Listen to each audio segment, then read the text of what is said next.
ini. Nah. Balik sumpah. Oh alah, aku ki apa ya wis nemen. Kuwi hae bocah ya, masa aku ya njaluk kan ya gak mungkin. Iya. Ayo kene. Lah kecuali nek diwehi. Lah anak aku diwehi, kuwi aku tak tampani. Lah iki mur ngitung nih. Pirang persen? Kene. Pira ki? 1, 2. Kowe pira? Ndang hitungan. Pira 1, 2, 30. Iki gak usah. Iki mau 20.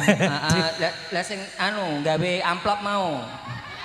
Alah, roh ae. Lah ki nek 50. Ini 50. Nah, wis kuwi buka. Mau duit BCan kuwi mau kaya. Ora nek jenenge Pak, duit BCan. Ora enak. Buka yo, awas suwe.